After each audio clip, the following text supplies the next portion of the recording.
Graph रूप में कैसे शो करेंगे?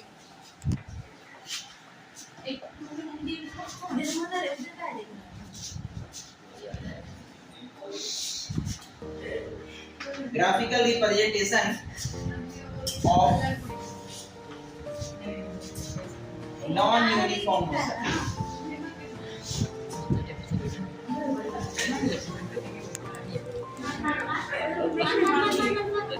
ग्राफिकल रिप्रेजेंटेशन ऑफ क्या है? Non uniform motion. इसको मैं क्या करता हूँ ग्राफ में बताता हूँ। चलो यहाँ पे थोड़ी देर ये मैंने छोटा सा ग्राफ लिया हुआ है, बस करो। तो यहाँ पर देखो मैंने दो एक्सिस लिया हुआ है, क्योंकि ग्राफ के रूप में दर्शाने के लिए ग्राफ पेपर की रिक्वायरमेंट होती है ना?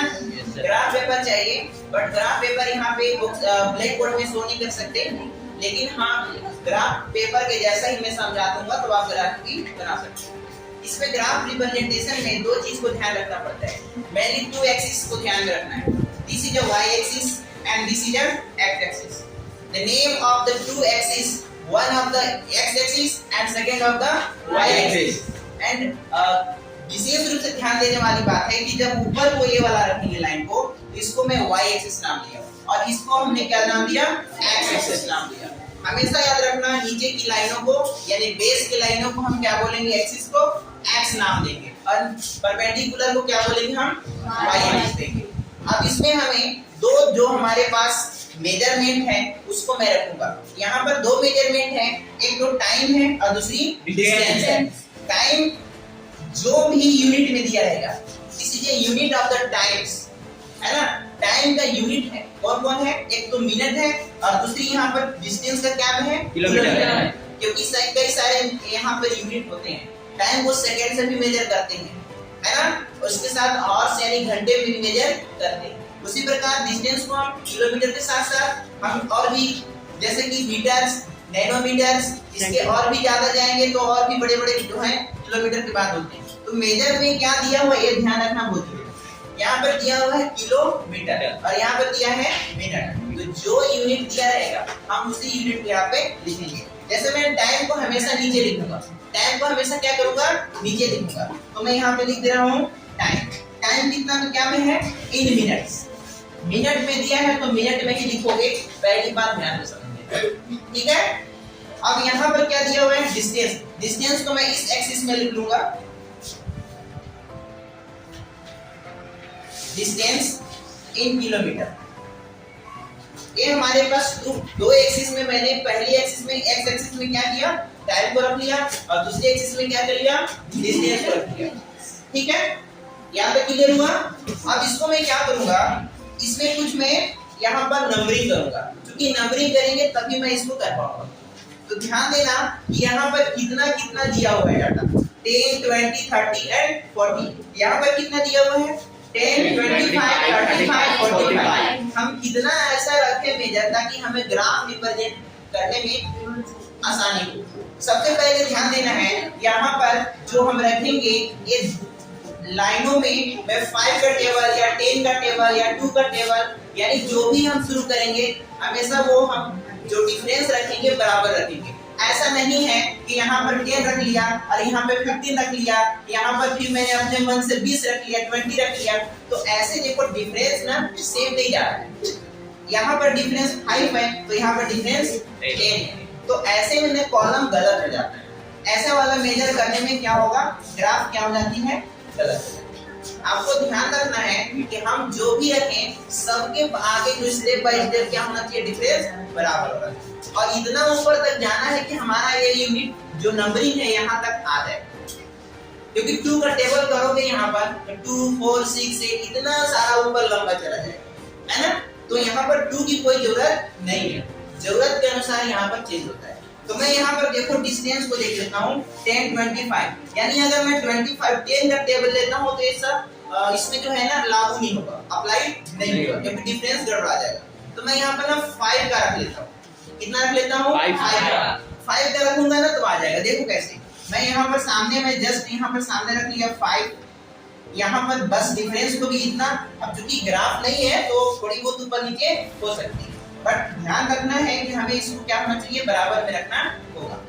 तो 10 5 के बाद क्या हो जाएगा, 10 हो जाएगा। उसके बाद यहाँ पर कितना हो जाएगा, 15, फिर क्या होगा 20, फिर क्या होगा 25, फिर क्या होगा 30, फिर क्या होगा 35, फिर क्या होगा 40, फिर क्या होगा 45। अब देखो हमारे पास 45 तक ही दिया हुआ है, तो क्यों मैं ऊपर करूं, मेरा काम तो हो जाएगा ना। तो इस तरह से मैंने पहले y एक्सिस में डिस्टेंस के लिए कुछ रख लिया है, स्केल बनाया है, स्केल बनाया है, अभी रिप्रेजेंट नहीं किया। अभी इसको देख करके मैं एक हाइपोथेटिकली केस ले लिया हूं और स्केल उसके थ्रू मैं बना दूं। आप इसको देखकर समझने का आइडिया मिलेगा, एग्जैक्ट इसको मत बना देना, है ना। क्योंकि कई सारे बच्चे होते हैं 10 है 25 बस यहाँ लिखेगा 10, फिर यहाँ लिखेगा 25, फिर लिखेगा 35, है ना। तो ऐसा नहीं करना, इससे रॉन्ग। ओके, यहाँ पर एक आइडिया मिलती है, ना कि एग्जैक्ट इसी को लिखना है ना। मैंने इसके अनुसार 5 का टेबल, क्योंकि मैंने कहा कि डिफरेंस क्या होना चाहिए, सेम होना चाहिए। तो देखो 5 जितना अंदर है सब में अंदर उतना ही आएगा, एक तरह से टेबल ही मैंने बनाया है 5 का, है कि नहीं है। yes, हो गया। अब मैं टाइम के लिए भी इसी प्रकार की स्केल बनाऊंगा,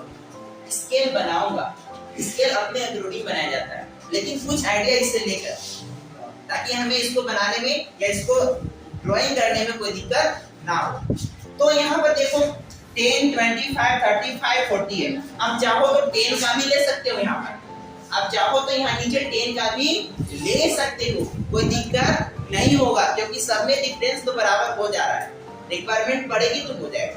लेकिन आप चाहो तो 5 का भी बना सकते हो, कोई दिक्कत नहीं है। तो मैं यहाँ पर 10 का ले रहा हूँ, आप ये मत समझ जाना कि सर इसको देख उतार दिए, ऐसा समझना नहीं। मैं यहाँ पर 10 का ले लेता हूँ, लेकिन थोड़ा मैं इसको डिस्टेंस को ज्यादा रखूंगा। यहाँ से यहाँ तक देखो, यहाँ से यहाँ की दूरी कम थी, लेकिन यहाँ से यहाँ की दूरी लगभग इतने के बराबर है ना।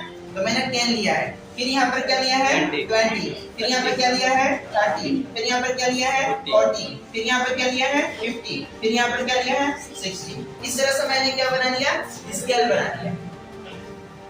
आई बात समझ में, ये समझ में आया कि नहीं, एक्सिस में आया स्केल बनाने के लिए। अब स्केल मैंने बना लिया, अब मैं इसी को क्या करूंगा, इसमें शो करूंगा। देखो कैसे शो करते हैं। सबसे पहले आप यहाँ पे देखो कि टाइम कितनी ली गई है पहली केस में, पहली केस में 10 मिनट्स है, और दूसरी में डिस्टेंस कितनी है 10 किलोमीटर।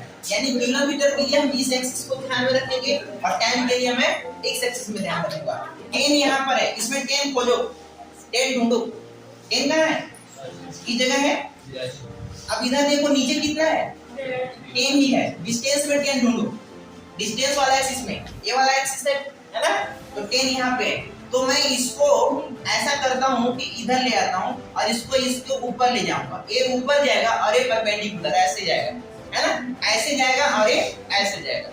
इसके बीच देखना है कि कट कहाँ पे हो रहा है, कट कहाँ पे हो रहा है। जैसे मैं इसको ऊपर ले जा रहा हूँ, ऐसे ऊपर ले गया, और इसको मैं सीधे ऐसे ला रहा हूँ, कट कहाँ पे होगा, इस जगह होगा। तो मैं यहाँ पर क्या कर लिया, एक डॉट बना लिया, डॉट बना लिया। ये मैंने पहला काम कर लिया, ठीक है। सेकंड को भी ऐसे ही करोगे जैसा कि फर्स्ट में किया, लेकिन यहाँ पर कितना दिया हुआ है 20, कितना दिया हुआ है 20। तो 20 इसमें क्या है, टाइम में है ना, तो टाइम वाला एक्सिस में ढूंढो। 20 कहाँ है, यहाँ पे है, तो इसको मैं कहाँ करूंगा, ऊपर। अब मैं ऊपर इतना खींचा हूँ, जरूरत पड़े और ऊपर ले आ सकता हूँ, ठीक है ना। अब देखो उसके नीचे कितना है 25, यह क्या में है, डिस्टेंस में। अब डिस्टेंस में है तो डिस्टेंस कहाँ पे है, देखो 20 यहाँ पे है, तो इसको मैं इस लाइन को ऐसे 25 है, हाँ ये डिस्टेंस 25, गुड। कितना है, डिस्टेंस कितना है 25। अब देखो यहाँ पे 25 कहाँ पे मिलेगा, यहाँ पर मिलेगा, मिल रहा है ना। तो 25 को मैं यहाँ 25 से लिखूंगा। ध्यान देना गलत हो जाएगा जब मैं मेजर यहाँ पर गलत, जब डाटा को ध्यान नहीं दूंगा, जैसा कभी हुआ, ठीक है। तो यहाँ पर 25 के लिए मैंने सीधे ऐसे खींचा और 20 के ऊपर से देखिए कट कहाँ पे हुआ, यहाँ पे कट हुआ कि नहीं हुआ, तो मैं इस जगह क्या करूंगा, डॉट को लगा लिया, कोई दिक्कत। नेक्स्ट वीक सेम इसी तरह से करते जाना है, कोई ज्यादा काम इसमें नहीं है, है ना। सेम इसी प्रकार से अब यहाँ पे देखो टाइम कितने हैं 30 कहाँ टाइम वाला में देखो यहाँ पे है। इसको मैं फिर से क्या करूंगा ऊपर ले जाऊंगा। स्केल से खींचोगे तो ज्यादा बेटर रहेगा। मैं यहाँ पे स्केल नहीं खींच रहा हूँ इसलिए थोड़ी बहुत टेढ़ा हो जाएगा। ठीक है, अब यहाँ पे उसके नीचे देखो कितने हैं डिस्टेंस में 35 है। डिस्टेंस कितनी है 35। डिस्टेंस 35 कहाँ मिलेगा यहाँ मिलेगा डिस्टेंस वाला। इसको मैं सीधे क्या करूंगा इस लाइन से खींच दूंगा। कट कहाँ पे हुआ देखो ध्यान से, कट यहाँ पे हुआ कि नहीं हुआ? तो मैं यहाँ पे क्या करूंगा डॉट डॉट लगा दूंगा। क्लियर? अब यहाँ तक हो चुका है। अब मैं 40 टाइम का है यहाँ पे सेम इसको मैं क्या करूंगा ऊपर ले जाऊंगा। उसके बाद देखो कितने हैं डिस्टेंस 45 कहाँ मिलेगा डिस्टेंस में देखो यहाँ पे। तो मैं यहाँ पे क्या किया ऐसे कर लिया। अभी नहीं कट हुआ है इसलिए इस लाइन को ऊपर बढ़ा दिया। तो कट कहाँ पे हुआ यहाँ पे हुआ, इस कट हुआ मैंने डॉट लगा लिया। क्लियर हुआ कि नहीं हुआ? सभी डाटा को मैंने पहले से मेजर कर चुका है। अब मैं क्या करूंगा कि डॉट को छोड़ करके बाकी को मिटा दे रहा हूँ क्योंकि इसकी कोई जरूरत अब नहीं है। ऐसा मैंने क्यों किया इसलिए क्योंकि हमें सही एग्जैक्ट कहाँ पे कट हो रही है इसको पता करने के लिए किया। आई बात समझ में? तो मैं इसको क्या करूंगा मिटा दूंगा। आप इसको स्केल से सी से बनाओगे ताकि आपको मिटाने में कोई दिक्कत ना। हालांकि ये वाला ग्राफ में बना रहता है, ये सब ग्राफ में बना रहता है तो लाइन खींचने की जरूरत नहीं होता। इसलिए ग्राफ में रिप्रेजेंट करोगे तो ये सब चीज आपको दिक्कत ज्यादा नहीं होती। मैं बिना ग्राफ के बना रहा हूँ इसलिए यहाँ पे मिटाना पड़ रहा है। मैं चाहूँ तो नहीं भी मिटा सकता था मगर मैं मिटा दे रहा हूँ ताकि ग्राफ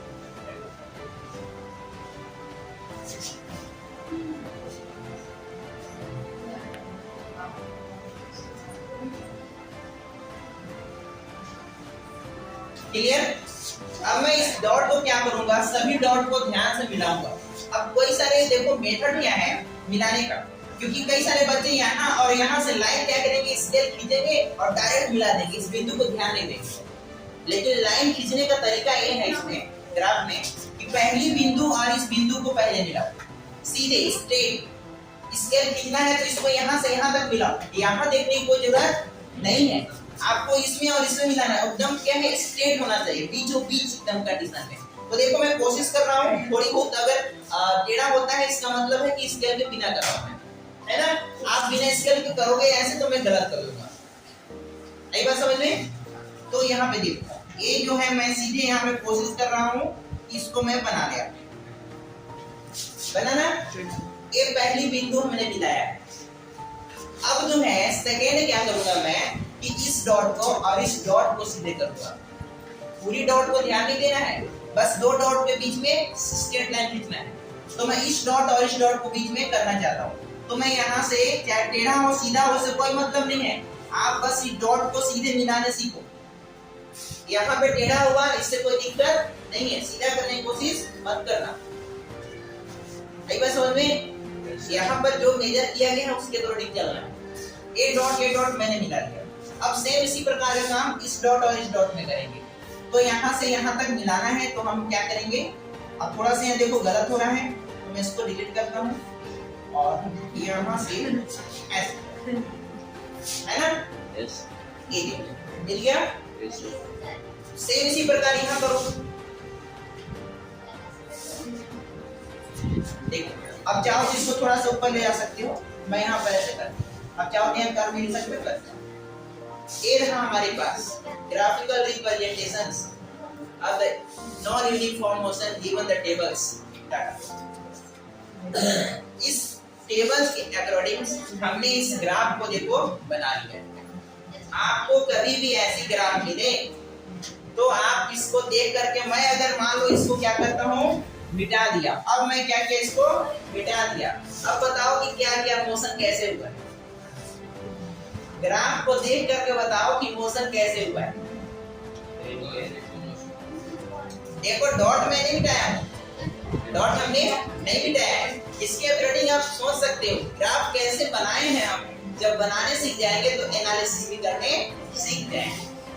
यहाँ पर देखो क्या है, इसको मिला के देखो, यहाँ पर मिला के देखो, यानी कि टाइम कितना है 10 है। टाइम कितना है 10 है और यहाँ पर क्या में है मिनट में है। तो हम क्या करेंगे मिनट में लिख लेंगे। अब डिस्टेंस में कहां पे कट दिया है 10 पर ये, तो यहाँ पर क्या होगा डिस्टेंस भी कितना होगा 10। देखो मैंने पहली टेबल निकाल लिया किससे, इसी ग्राफ से। सेकेंड डाटा निकाल के दिखाओ, सेकेंड को सीधे करो कहां पे आ रहा है, देखो 20 पे आ रहा है कि नहीं आ रहा है, और इसको इधर से मिला के देखो कहां पे आ रहा है 25, यानी कि टाइम कितना है 20 और डिस्टेंस कितना हुआ है 25। देखो डाटा निकल रहा है कि नहीं निकल रहा है, ग्राफ से मैं निकाल रहा हूँ, अब मैं जस्ट उल्टा कर रहा हूँ। अब इसको मैं सेम इसको निकालना चाहूंगा, कितना बना रहा है 30 बना रहा है, और डिस्टेंस मिला के देखो कितना बना रहा है 35 बना रहा है, तो यहाँ पर क्या आ जाएगा 35। इसको मिला के देखो यहाँ पर कितना आ रहा है 40 बना रहा है, और इसका देखो कितना बना रहा है 45 बना रहा है। देखो डाटा निकला कि नहीं निकला, कुछ छूट गया क्या, यहाँ पे छूटा हुआ है ना, नहीं 20 छूटा है क्या, नहीं छूटा है, सब देखो आ गया। देखो बना कि नहीं बना, ग्राफ को पढ़ लिए हम लोग, इसको बोलते हैं ग्राफ को पढ़ना। हमने ग्राफ को पढ़ लिया, एनालिसिस कर लिया, तो ग्राफिकल रिप्रेजेंटेशंस के थ्रू भी मैं बता सकता हूँ कि यूनिफॉर्म मोशन है या नॉन यूनिफॉर्म मोशन है। ग्राफ अगर टेढ़ा मेढ़ा दिख रहा है तब तो कैसा लगेगा नॉन यूनिफॉर्म। देखो भी यूनिफॉर्म मोशन भी बना के देखेंगे तब पता चलेगा ग्राफ एकदम सीधा जाएगा, क्योंकि वो कभी कम बेसी होगा ही नहीं ना, तो सीधा जाएगा कि नहीं आएगा, ठीक है। तो इस तरह से हम अभी क्या किए नॉन यूनिफॉर्म का मोशन का ग्राफ रिप्रेजेंटेशन